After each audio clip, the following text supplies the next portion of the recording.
Bonjour, merci à vous d'être là si tôt le matin. Je suis particulièrement fière d'accueillir avec vous et pour vous Hélène Cixous, qui est un des esprits rares de notre époque, une femme exceptionnelle, qui pour des femmes de ma génération, c'est-à-dire une toute petite soixantaine, a été quelqu'un de formateur, qui m'a appris à penser, qui m'a appris à penser ma féminité, qui a appris à décrypter l'inconscient, mon inconscient de femme, à travailler, à mieux regarder l'écriture. Enfin, Hélène Cixous est quelqu'un qui compte dans notre histoire, dans notre littérature. Et en plus, ce qu'il y a de formidable, et là où j'ai encore davantage rencontré Hélène Cixous dans ma vie professionnelle et personnelle, c'est son travail pour le théâtre, bien entendu, parce que je suis aussi critique de théâtre. Et Hélène Cixous, qui a eu pour son premier roman à 32 ans, en 69, tout de suite le prix Médicis avec Dedans, a aussi travaillé assez vite pour le théâtre. En 76, ça a été le portrait de Dora, mis en scène par Simone Benmoussa au théâtre d'Orsay, puis une très longue collaboration avec Ariane Mouchkine dès 85, avec l'histoire terrible mais inachevée de Norodom Sihanouk, qui sera suivie par l'Iliade et jusqu'à Une chambre en Inde récemment. Bref, Hélène Cixous est une femme exceptionnelle. Pour vous donner quelques dates, alors je vous ai cité le prix Médicis en 67, après la thèse sur Joyce en 68. Hélène Cixous est née à Oran et a fait ses études en Algérie. Après mai 68, elle a fondé l'université de Vincennes, puis la revue Poétique avec son ami Derrida, qui disait d'elle d'ailleurs qu'elle composait des olnis, des objets littéraires non identifiés. On va lui poser une question là-dessus assez vite avec Derrida et Genette. Et puis en 74, pour la première fois, ce centre d'études féminines et d'études sur le genre. On en parle beaucoup aujourd'hui, mais Hélène Cixous a été une pionnière en ce domaine. Bref, j'imagine que comme moi, vous avez hâte de lui poser quelques questions. Alors, comme vous l'a dit Emmanuel Tellier tout à l'heure, vérifiez bien que ce soit des questions et pas des commentaires.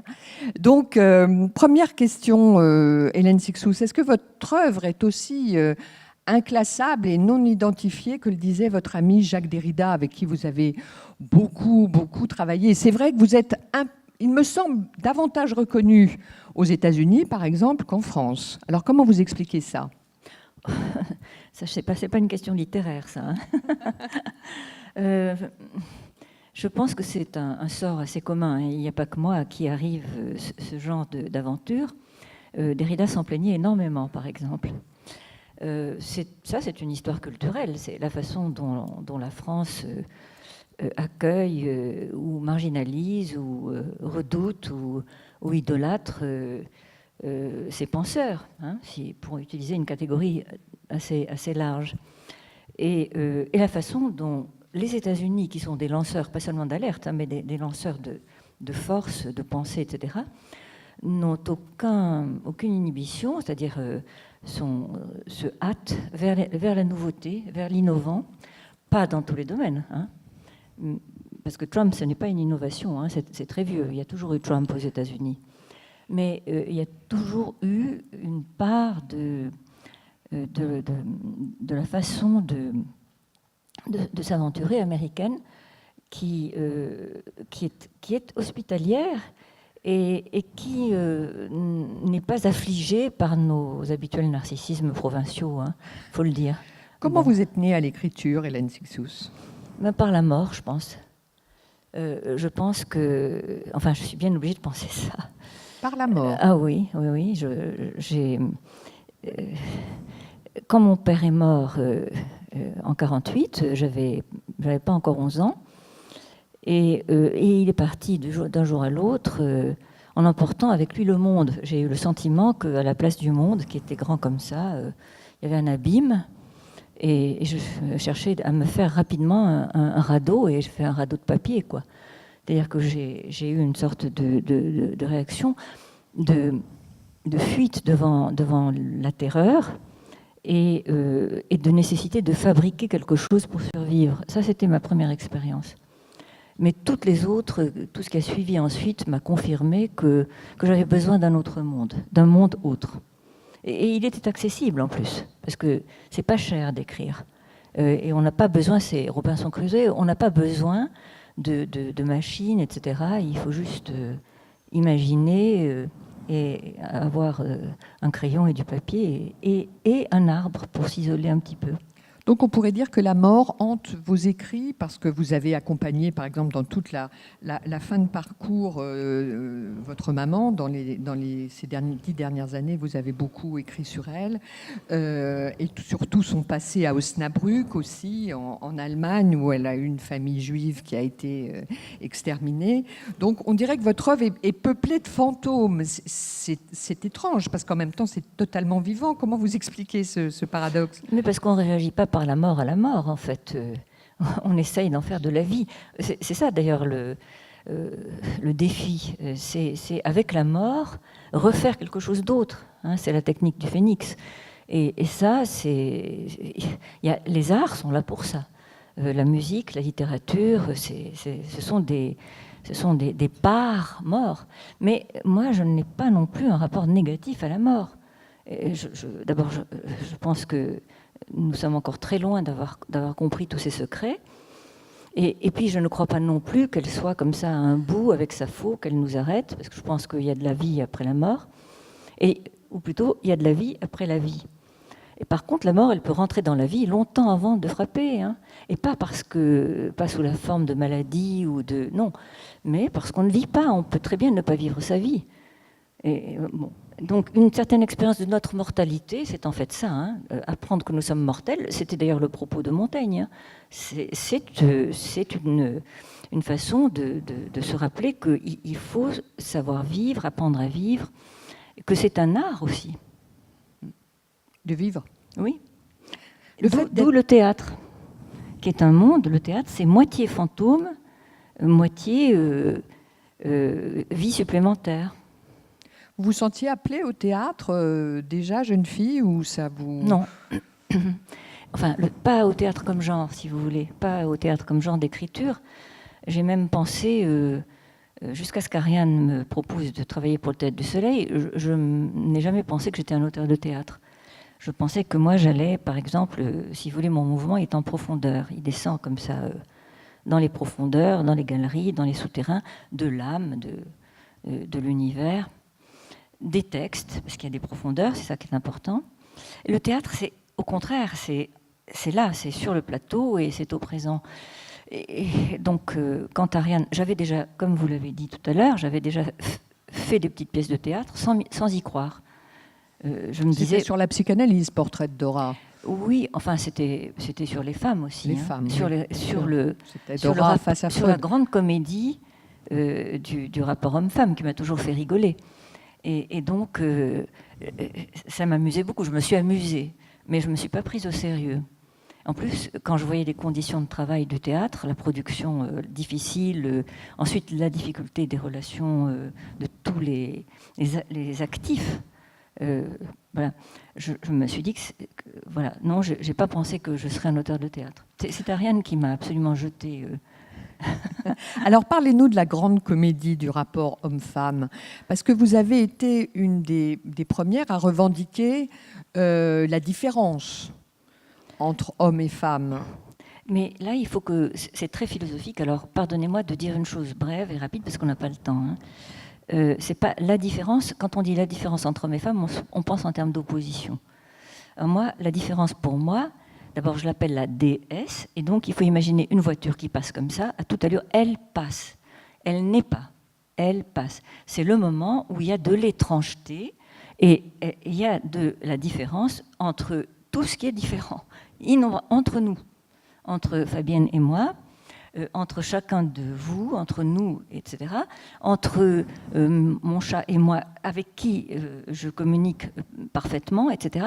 Donc c'est simplement une culture, voilà, de notre richesse. Notre richesse, c'est ce qu'il y a entre nous et par quoi nous pouvons passer jusqu'à l'autre. C'est un rapport à l'autre. Voilà. Alors, c'est jamais une opposition. C'est pas toi là, toi là. D'ailleurs, j'ai jamais fonctionné comme ça. Et au théâtre, justement, ce sont des choses qui volent en éclats tout de suite. Hein. Je veux dire qu'il n'y a pas... voilà.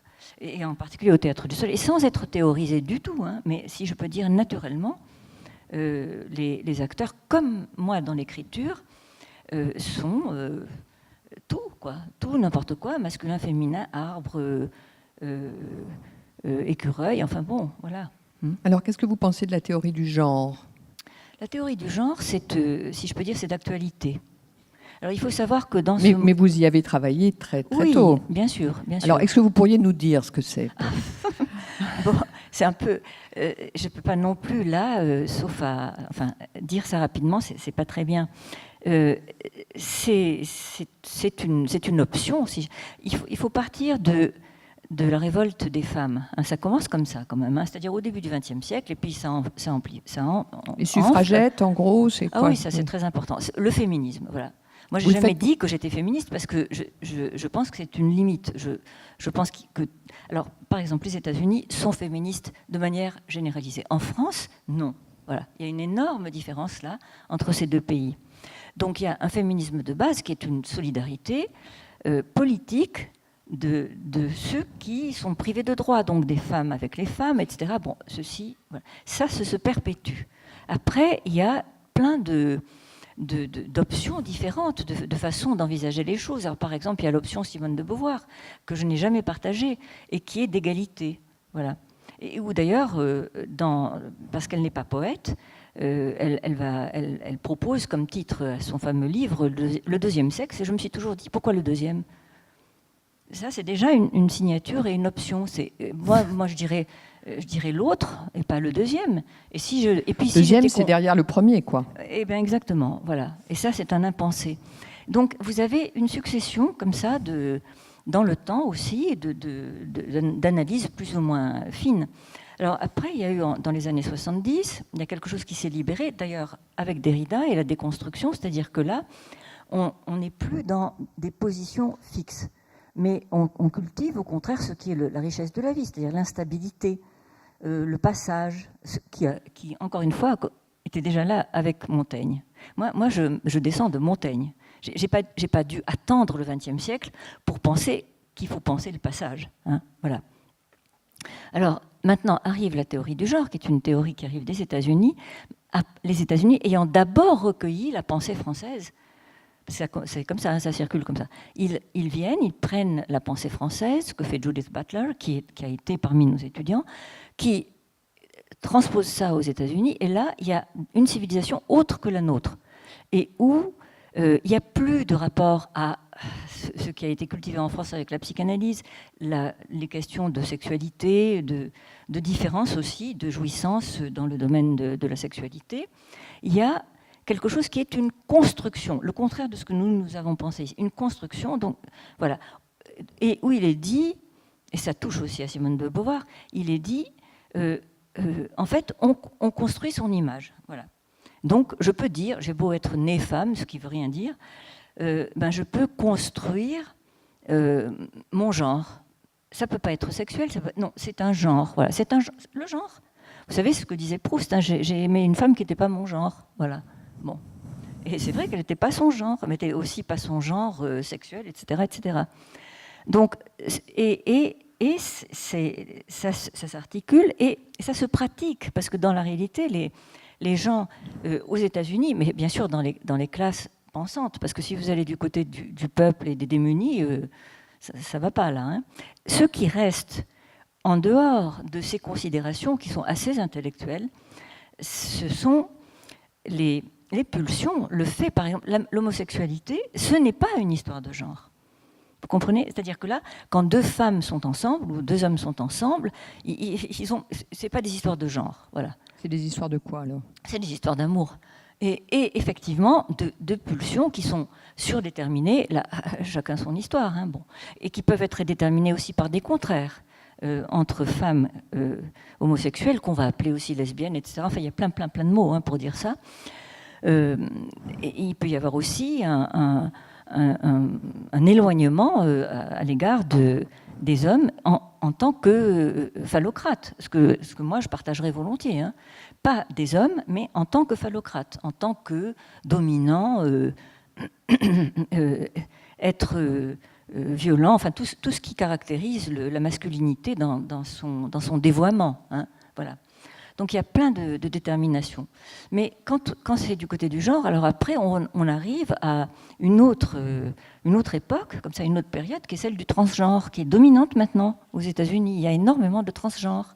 Et alors, comment vous expliquez ça ? Attendez, parce que ce qui est intéressant avec le transgenre, et moi je trouve que tout est acceptable, hein. Alors là, il n'y a rien en moi qui se dit ça c'est pas bien ou ça c'est mieux. Ça m'est complètement égal. Mais les transgenres, ce qui est intéressant, donc qui passent d'un genre à l'autre, et qui parfois l'effectuent, hein, qui donc change du sexe biologique. Quand même, et au fur et à mesure, on se rend compte que la majorité, c'est pas des hommes qui veulent devenir des femmes, ce sont des femmes qui veulent devenir des hommes. Et ça, pour moi, c'est une question. Parce qu'en fait, si vous le considérez comme ça dans cette espèce de panorama... En majorité, ce sont des femmes qui veulent devenir des hommes ? Ah, mais de plus en plus.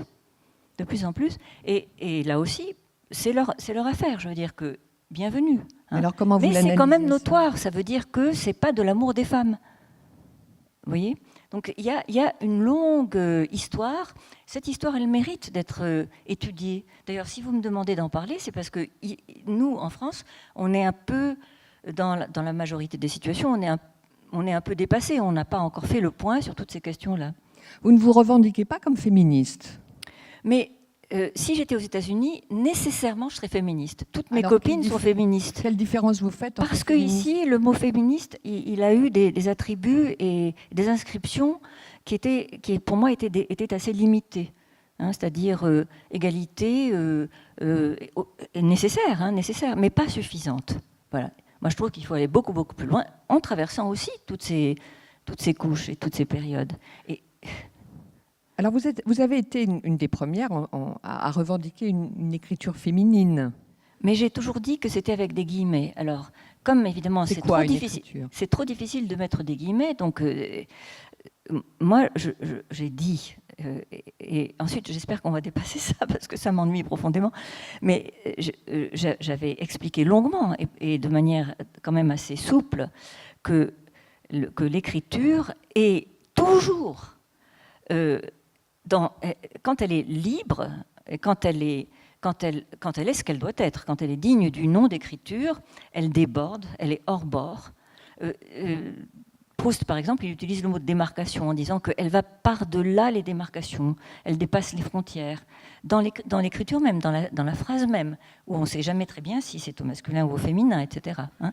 Bon, ça, pour moi, pourquoi est-ce que j'ai utilisé le terme de féminin ? Parce que j'essayais de dire, ce n'était pas que ce mot-là, hein, que les femmes, à l'époque où j'écrivais, il y a très longtemps, elles étaient de fait conditionnées culturellement, de telle manière qu'elles passaient plus facilement hors bord, ou hors femme même, que les hommes qui, à ce moment-là, étaient sur un modèle comme ça, rigide, tu seras un homme, etc. Enfin bon, tout ce qui justement a été le phallocratisme le plus rigide. Alors que, même par expérience, par héritage, par tradition, etc., que le féminin a l'habitude d'être hospitalier à l'autre. Que même l'hypothèse qu'une femme sait obscurément toujours ou de manière consciente et affirmée qu'elle est porteuse d'autre, qu'elle pourrait faire, que son corps peut porter de l'autre, elle serait, c'est dépassé, hein, elle serait plus disponible à une liberté, quelque chose de jubilatoire, de par-dessus bord, quoi. Voilà. Pourquoi c'est dépassé ?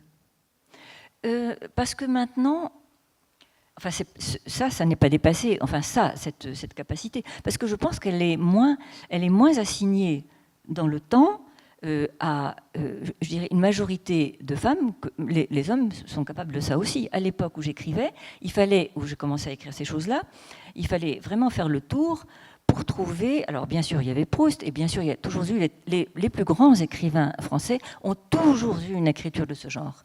Mais la majorité, non. Et donc, il fallait se demander, il fallait aller chez Genet pour trouver quelqu'un qui, avec l'écriture, écrivait masculin-féminin, hein, qui pouvait mixer, être hybride, métisser. Voilà. Homosexuel. C'est pas parce qu'il était homosexuel, parce qu'il était génial, parce qu'il était poète. Hein. Mais l'homosexualité telle qu'il la pratiquait, c'était aussi, comme vous le savez, il avait son fantasme à lui, c'était un fantasme féminin et une recherche de la mère qu'il n'a jamais eue. Voilà. Hélène Cixous, vous produisez, vous disiez quand j'écrivais, mais vous continuez à écrire énormément. Sûr. Non, mais ça, c'est parce que vous m'avez mis ce cap sur le féminisme. Mais vraiment un nombre incalculable, c'est plus encore qu'Amélie Nothomb, c'est presque parfois 2 livres par an. C'est parce qu'elle est plus jeune que moi. et on a l'impression, vous parliez tout à l'heure du passage de Montaigne, travailler sur le passage, et on a l'impression que chacun de vos livres n'est jamais fini en fait, mais ouvre sur le prochain ou fait référence au précédent.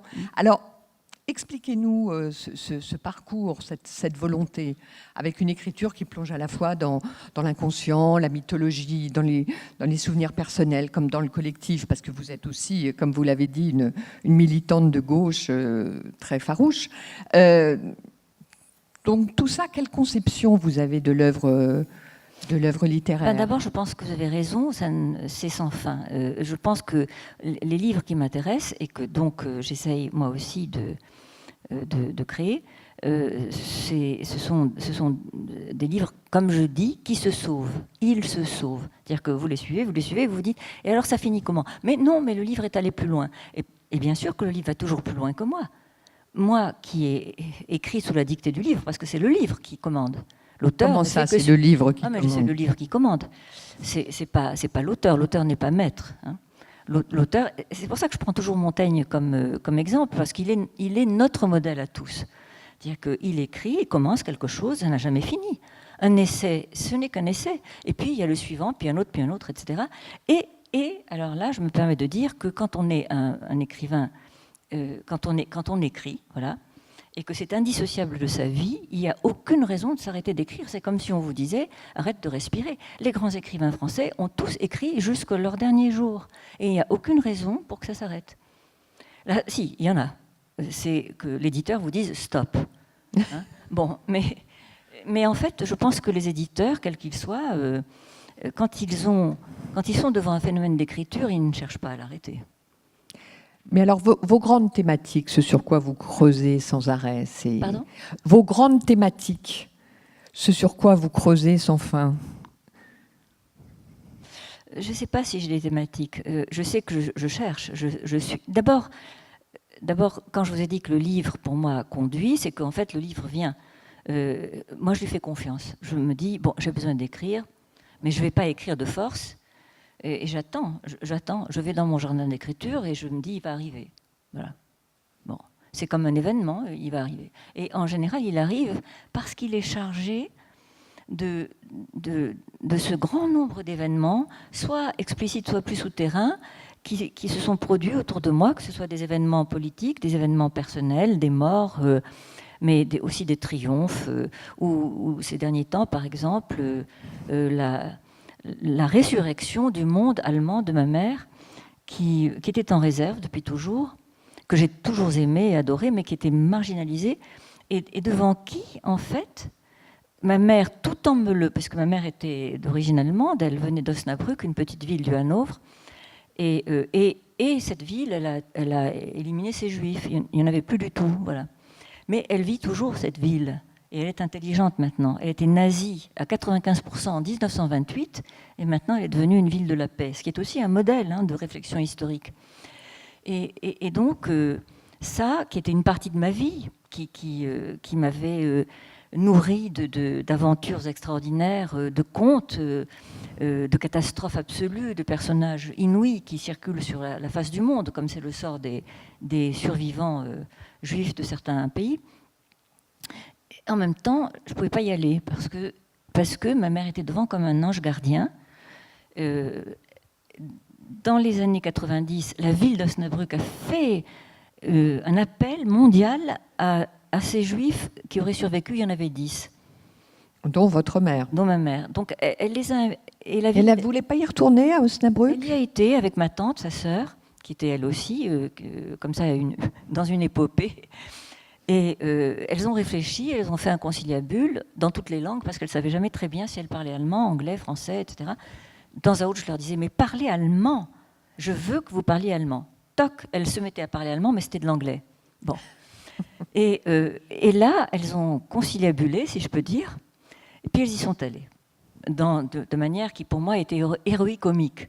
Elles y sont allées en se disant, c'est à cause de toi, non, c'est ta faute, on n'aurait pas dû, mais si, il faut y aller, etc. C'était un mouvement de réconciliation qui a été compliqué et qui s'est passé très, très bien. C'est-à-dire qu'elles ont été merveilleusement reçues, on les a promenées partout. La maison de la famille qui avait été détruite était remplacée, alors, à ce moment-là, par un hôtel. Donc, elles entraient dans les chambres de l'hôtel, mais c'était... Bon, elles disaient, non, c'est ici que grand-mère habitait. Mais non, c'est pas là. Puis maintenant, c'est McDonald's. Enfin, bon. Donc, et puis, je me suis dit, ah ben maintenant, on y va. Je les ai laissées aller. Puis après, je me suis dit, bon, alors maintenant, je vais à Osnabrück avec ma mère et ma tante. Voilà. Et alors, je leur dis, on va y aller, on va faire une... Et avec mes descendants aussi. Voir ce que c'est que des archives, des restes, des traces. Bon, alors je prends les billets, je leur dis, on va aller dans le meilleur hôtel, on va prendre... Bon, je prépare tout ça, puis une semaine avant, ma mère me dit, tu sais, je crois que Erist et sa sœur n'a pas envie d'aller à Osnabrück. Je dis, bah, ça fait rien, on va y aller. Nous. Ah non, mais si Eri n'y va pas. Non, mais écoute, on y a été. On a été. Je dis, ben, bon. On a été, c'est aussi un message de mort. Hein. C'est, on a été, on n'est plus. Voilà. Et puis, eh ben, finalement, c'est comme ça que ça s'est passé. On n'y est pas allé. Bon. Mais votre mère est morte à 103 ans. Elle vivait tout près de vous, l'étage d'au-dessus. Non, elle était avec moi. Elle était avec vous. Oui. Ça a été une relation fusionnelle exceptionnelle. C'est quoi la relation mère-fille? C'était pas fusionnel d'abord, parce qu'autrement on aurait été la même. Mais comme je le dis parfois, ma mère me donnait toujours des conseils. Alors je disais toujours, pourquoi tu donnes des conseils puisqu'on ne les suit pas? Mais au fond, elle m'a donné tellement de bons conseils qu'elle m'a permis de prendre le contre-pied très très très souvent. Dire que c'était une relation dévorante aussi, non? Non, pas du tout. Elle était la femme la plus libre au monde. Jusqu'à 95 ans, elle a voyagé absolument partout. Et alors elle trouvait absurde ce que je faisais. Elle me disait, mais pourquoi tu écris? Évidemment avec un accent allemand que je ne veux pas imiter maintenant. Hein. Mais pourquoi tu écris? À quoi ça sert? Mais viens te promener au parc avec moi. Alors je lui dis, attends que j'ai fini ma phrase. Ah, tu as toujours le diable sur l'épaule. Enfin, on avait des conversations comme ça, sans fin, et qui, en fait, m'amusaient énormément, m'agaçaient, parce que c'était toujours comme ça, pourquoi tu fais ça? Mais m'amusait parce que je voyais un autre monde, tout à fait autre. Et elle était sage-femme, et je pense que c'est très important. Ça m'a beaucoup apporté. Elle donnait la vie. Depuis toujours, depuis mon enfance, j'ai suivi dans ce métier, qui pour moi était le plus beau métier du monde. Mais les livres, bon, quand elle a été âgée et qu'elle ne circulait plus autant, elle m'a dit, donne-moi des livres. Alors je choisissais. Donc je lui donnais des livres qui pouvaient l'intéresser. C'est-à-dire par exemple, un Balzac. Alors, elle m'appelait, elle me disait, je ne peux pas finir, le cousin Pons, cet imbécile, il s'est mis dans une situation, il ne va jamais en sortir. Mais je disais, ça fait rien, je vais te raconter une autre fin à la place. Voilà. Donc, et pour moi, c'était un délice que la littérature, évidemment narrative, soit habitée par ma mère. Et donc, qu'elle le vivait. Ou quand elle allait au Théâtre du Soleil, elle était exactement comme le père d'Ariane. Elle entrait, elle me disait, et tu trouves ça nécessaire, tout cet argent là-dedans? Bon, je disais, voilà. Non, elle était pas du tout fusionnelle. Ce creuset de langue dans lequel vous avez vécu, enfant, allemand, anglais, espagnol, français, ça a été important parce que vous jouez beaucoup avec les mots, non seulement avec l'inconscient, mais est-ce que ça a forgé quel type de verbe, justement? Oui, je pense que j'ai eu un héritage merveilleux et accidentel. C'est-à-dire que dans ma maison, se battait ou se courait après ou faisait manège le français, qui était extrêmement cultivé parce que les Juifs d'Algérie, qui étaient en fait de ma famille, qui étaient d'anciens Espagnols, de cette époque-là, mon père était socialiste et athée, mais c'était des gens qui avaient un rêve de francisation et qui parlaient une langue magnifique, jusqu'au moment de Pétain où mon père s'est dit tout d'un coup, puisqu'on a été jeté dehors par les lois anti-juives, c'est-à-dire tout d'un coup on n'était plus français, ce qui m'a guéri absolument de tout nationalisme et de toute identification justement à la nationalité française. C'était des gens qui avaient une richesse de langue et qui aimaient ça. Là-dessus, ma famille paternelle d'origine espagnole, ils parlaient espagnol, ce que je n'ai pas adopté parce que moi j'étais orientée vers l'allemand de ma mère et de ma grand-mère. Mais toutes ces langues circulaient, s'échangeaient, je trouvais ça merveilleux. Puis il y avait l'arabe. Et quand j'ai eu 10 ans, mon père m'a donné un maître d'arabe et un maître d'hébreu. Donc on cultivait la langue, sans bien sûr, sans autre but que l'amour des autres langues, leur complémentarité, le fait qu'il y avait des choses qui étaient plus succulentes dans une langue que dans l'autre, donc on pouvait comme ça choisir. Et ça m'a complètement formée. Et je pense que mes parents, ma famille, avaient une capacité ludique. Ils aimaient jouer, faire des jeux de mots, etc., ce qui était tout à fait naturel chez nous. Ça m'a aidé à ne pas établir comme ça partout des barbelés et des frontières. Et puis, je pense que l'écriture, et ça, franchement, je ne suis pas la première, toute la tradition de grande littérature française le sait, il faut que le français s'étrange. Il faut qu'il s'étrange. Il est étranger. Le français d'écriture, il est étranger. Ce qui fait que... Expliquez-nous ça. Mais vous savez, c'est ce que dit aussi Proust. Ou si vous prenez, du Stendhal, il écrit en Stendhal. Hein, c'est-à-dire son français est stendhalisé et sa phrase est unique au monde. Vous la regardez, c'est du français, mais c'est un français qui a été coupé par de l'italien, qui s'amuse aussi à envoyer des petits ballons en anglais, etc. Pas seulement parce que c'est une incrustation de mots étrangers, mais parce que ça rend la phrase française plus légère, plus rapide. On joue, quoi. On joue à la langue, tout le temps. Alors, vous avez travaillé avec Lacan. Alors, expliquez-nous si la rencontre avec Lacan a été aussi déterminante pour... Il ne faut pas exagérer, parce que là, Lacan, pour moi, non, il vient secondairement, si je peux dire. Lacan, je l'ai rencontré en 1963. À ce moment-là, je faisais ma thèse sur Joyce. Vous arrivez en France quand ? Je suis arrivée en 1955. 1955. J'entrais en Cagne, je suis entrée en Cagne. J'étais déjà mariée, j'avais 18 ans. Et je suis allée dans une Cagne. Malheureusement, aucune Cagne française n'a accepté une fille.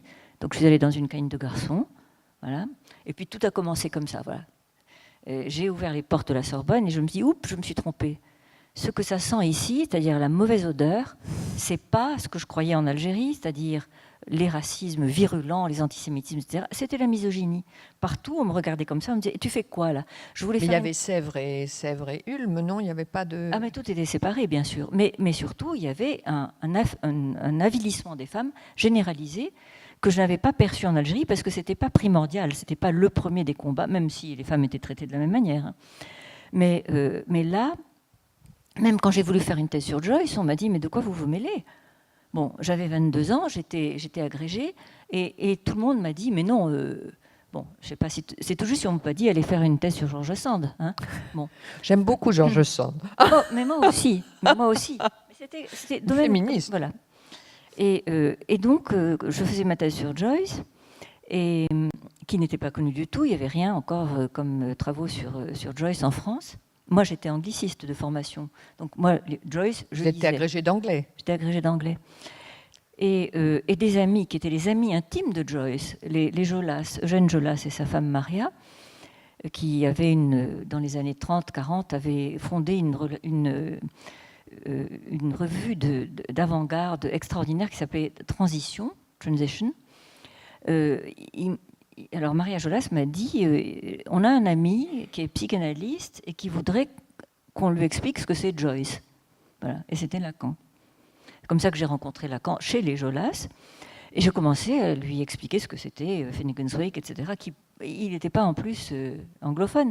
Donc je lui ai expliqué les signifiants dans Joyce, alors que lui travaillait sur les signifiants, il n'avait jamais vu un usage pareil. Donc je lui ai expliqué tout ça, et on est restés amis. Mais il venait après Joyce pour moi. C'est-à-dire que ce qu'il pouvait apporter, je l'avais déjà, par Joyce, qui est un maître. Hein. Et voilà, il n'a pas été le principal de mes amis, même si c'était un grand ami, et qu'il m'a aussi, je dois dire, libéré de toute,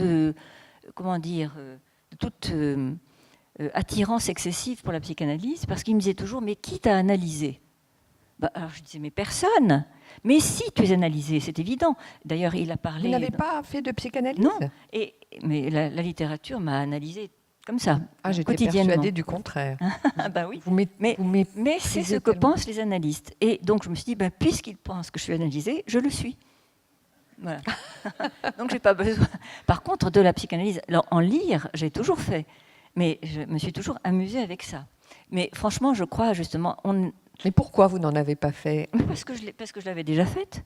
Et pourquoi Shakespeare n'a pas fait d'analyse ? Parce que c'est Shakespeare ça n'existait pas à ce Mais moment. non, Shakespeare a analysé Freud, etc. C'est comme ça que ça se passe. Mais oui, chacun ses analystes. Voilà. Mais quand même, vous reconnaissez que l'inconscient est très déterminant dans votre travail. Absolument. Mais il est déjà... Vos rêves, vous travaillez beaucoup sur vos rêves aussi. Mais Freud, comme on le sait, Freud a été à l'école, et il a toujours dit, c'est tout à son honneur, moi j'ai appelé Freud le Shakespeare de la nuit, mais Freud, il a été à l'école des grands textes. Il trouve dans les grands textes, dans... La tragédie grecque, l'Oedipe... L'Oedipe, tout dans le texte. Dans Shakespeare, il a travaillé aussi. Sûr, mais énormément. Sur toutes les pièces, sur Hamlet, sur Macbeth, bien sûr, évidemment. Vous faites partie d'une génération quand même, on va fêter les 50 ans de mai 68 l'année prochaine, mais vous avez participé, donc fondé la fameuse université de Vincennes. Racontez-nous un peu, là, maintenant, rétrospectivement, est-ce que c'était une période d'une folle inventivité ? Quel souvenir ça vous laisse, tout ça ? Oui, c'était une période... Ça a commencé avant 68, naturellement. 68, ça commence à bouillir, et puis, voilà. Donc, en 66, 67, même avant, moi je dirais en 64, 65, etc., commencent à surgir, par exemple, dans l'espace de la pensée, les textes qui sont les textes qui seront indépassables. Derrida, Deleuze, Foucault, ils sont là, ils ont déjà écrit. Hein. Enfin, ils ont écrit quoi de fondamental ?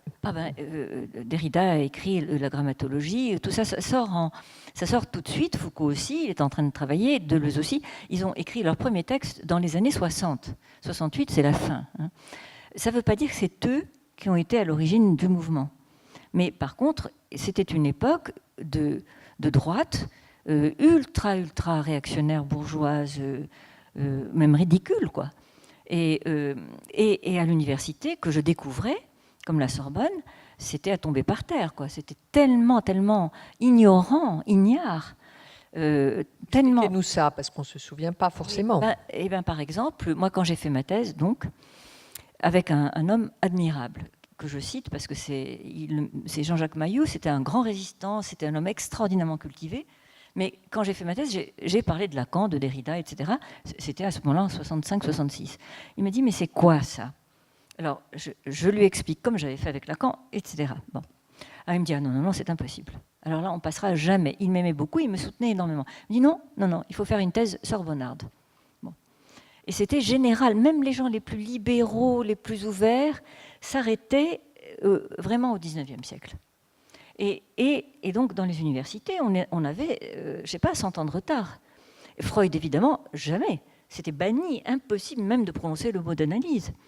Et ça, c'était dans les humanités. Hein. Et donc, dans les universités, on traitait les jeunes comme devant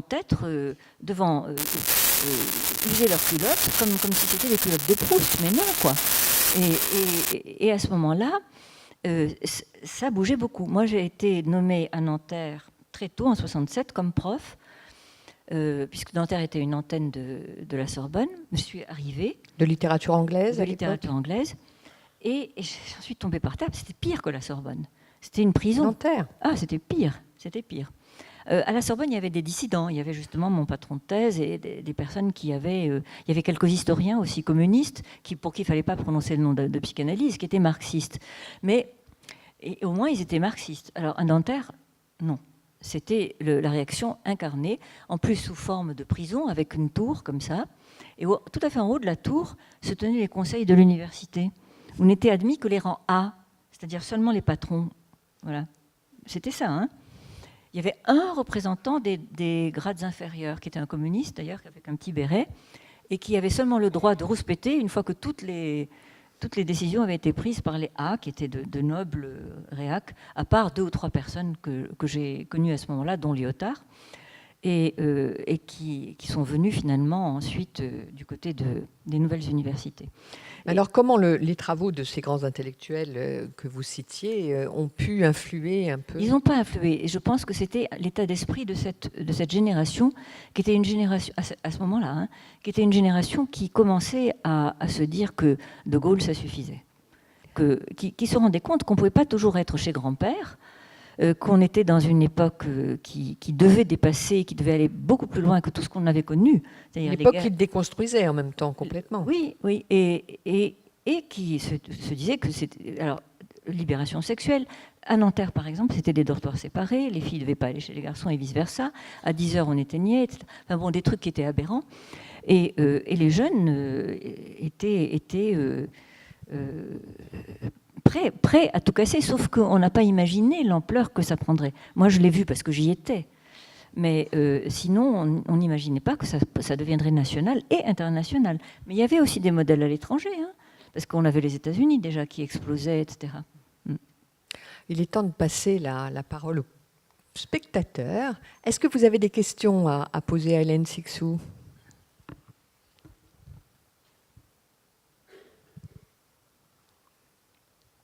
C'est pas obligatoire. Hein. Surtout que tout à l'heure... Ah, monsieur.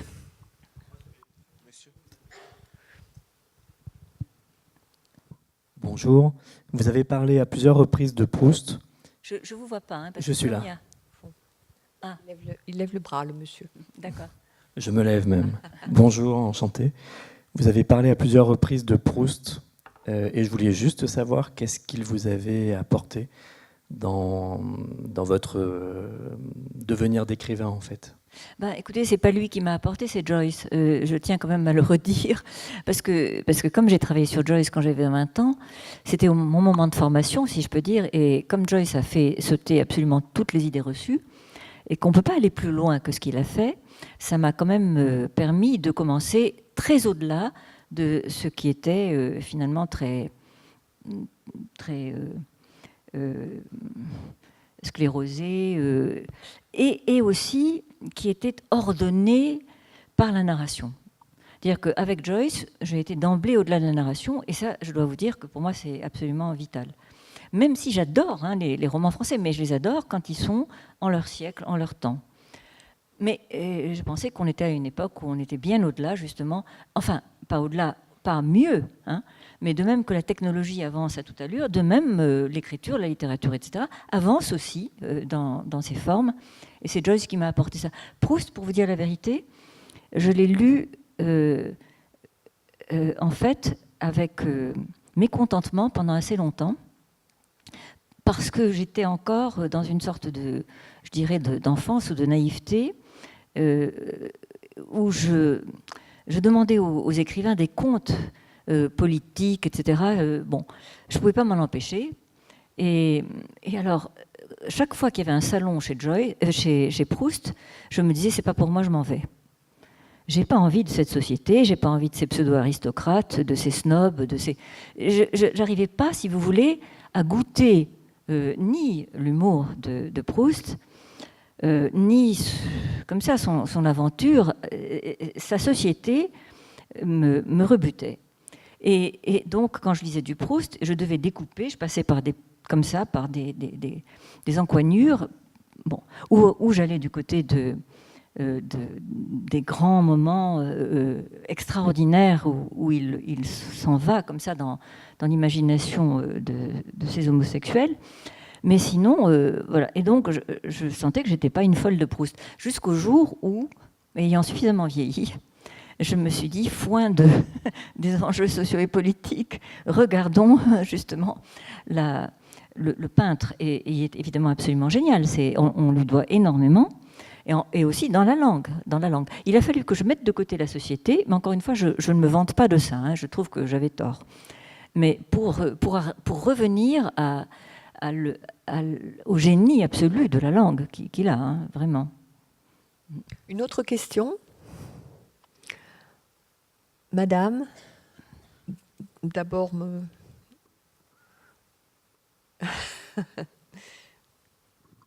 Oui, bonjour.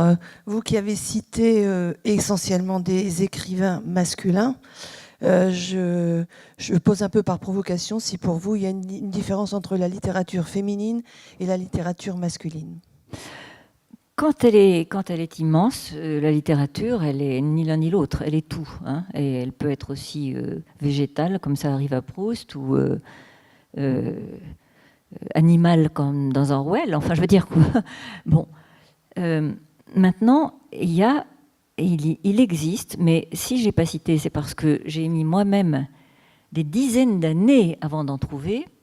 Il existe des écrivains majeurs, à la hauteur des très grands écrivains mondiaux, parce que la littérature est universelle, hein, femmes, et qui ont une thématique et une approche femme, ce qui est exceptionnel. Qui ça, Virginia Woolf Alors, Virginia Woolf, oui, je reconnais qui est un immense écrivain, je reconnais que je l'ai jamais vraiment... même si j'ai beaucoup travaillé sur Virginia Woolf, etc., mais ça n'a jamais été quelqu'un que j'ai porté dans mon cœur parce que, justement, elle aussi, son rapport comme ça à la société, à la couche sociale à laquelle elle appartenait, le fait, elle ne pouvait pas supporter Joyce, elle a même empêché son mari de publier Joyce, parce qu'elle trouvait qu'il était cochon. Alors là, je me disais que c'était une limite. Voilà. Bon. Et ça m'a aussi arrêté dans mon enthousiasme pour Virginia Woolf, qui, encore une fois, est une immense écrivain. Donc, c'est pas elle. J'ai dû attendre plus. Alors, il y avait des écrivains russes, des femmes, Akhmatova, Tsvetaeva, des poètes, absolument génial. Mais c'était des poètes. Il y a eu quelques très grandes écrivaines, on dit, allemandes. Donc, quand j'ai lu Ingeborg Bachmann, mais elle était quasiment ma contemporaine, je me suis dit, en voilà une. Et en plus, tous ces thèmes sont des thèmes femmes se débattant pour échapper au massacre. Et elle considérait justement qu'il y avait une guerre à mort entre les hommes et les femmes, mais c'était vrai. Bon. Mais c'était en Allemagne, en allemand, donc je pouvais... Voilà. Puis ensuite, dans les années 70, je suis tombée par hasard sur Clarice Lispector, qui est une immense auteure brésilienne. Et je me suis dit, je l'ai remerciée de toute mon âme, parce que je me dis, alors il y en a une qui est vivante, mais elle est morte tout de suite après, et qui a fait une œuvre qui est féminine. C'est-à-dire, c'est pas que c'est féminin, gna-gna, bien sûr, hein, mais elle est philosophiquement quelqu'un d'incroyablement pointu, et en même temps, son thème, c'est quand même toujours comme ça la rencontre entre des étrangers, entre des chiens ou des taureaux, et des femmes et des hommes, etc. Voilà, c'est notre sort. Mais le point de vue majeur, c'est le personnage féminin tel qu'elle le rencontre au Brésil. Et c'est admirable. Mais c'est rare, c'est très rare. Mais c'est l'histoire de la littérature et l'histoire des femmes, ça, qui en est si peu encore. Une dernière question, parce que le temps passe, mademoiselle. Bonjour. À l'instar de votre... Je suis là. Pardon. À l'instar de votre mère, quel conseil pourriez-vous nous donner en fait pour la suite ? Un conseil ? Mais je ne sais pas donner des conseils. Non, moi je pense des choses très élémentaires dans ce domaine. Très, très élémentaires. Mais comme d'ailleurs le faisait Derrida, qui aussi me donnait des conseils ou me prenait comme conseil, etc. Mais on ne les suit pas. Et c'est des choses... Oui, mais à l'heure où les intellectuels d'aujourd'hui semblent moins participer à la vie politique, sociale française, on a l'impression qu'ils sont moins présents. Alors, je comprends la question de mademoiselle. Mais je ne peux pas répondre... D'abord, je ne peux pas répondre au titre d'intellectuel, parce que d'abord, je n'ai jamais pensé ça. Vous non, je pensez pense... plutôt... Moi, j'écris. Oui. Bon, il se trouve qu'ensuite, objectivement, et dans la scène sociale, petit à petit, on vous assigne à des places. Vous avez beaucoup milité quand même. Oui, mais ce n'est pas en tant qu'intellectuel. De toute façon, quand je vais aux États-Unis, ça me donne une leçon. Vous allez dans une librairie, si vous cherchez Siksou, alors il y a lesbienne, il y a transgenre, il y a juif, il y a femme, il y a ni l'un ni l'autre, il y a francophone, il y a algérienne, etc. Enfin, il y a au moins... Et chaque fois, je me dis, ah ben, ça doit être ça. Voilà. Bon. Alors, par exemple, ça. Cultivons notre pluralité. Surtout, évitons d'être un, ce qui, je pense, est le cas de tout le monde. J'espère que personne ne se prend pour un ou pour moi. Parce que ce qui est intéressant, c'est d'être nombreux, le plus nombreux possible, et encore plus, qu'il advienne aussi des aventures. Par exemple, qu'un jour advienne, puisque j'ai vu des exemples autour de moi, advienne que tout d'un coup, je suis amoureuse d'un animal.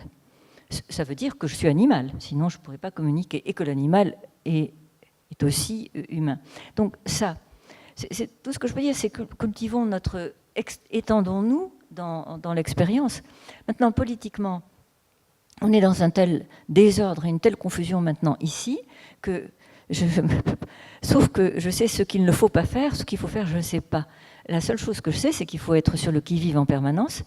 Et comme je disais tout à l'heure à Fabienne, qui est admirable parce qu'elle circule absolument partout, alors je ne sais pas comment elle fait, mais le seul conseil que ma mère m'a donné, que j'ai gardé, et je vous le donne parce que lui, il est parfait, c'est d'avoir comme Dieu Kairos, le petit Dieu grec qui signifie l'occasion, qui est le Dieu de l'occasion. Sauter sur l'occasion. Voilà. Merci Hélène Cixous, merci de nous avoir écoutés. Merci.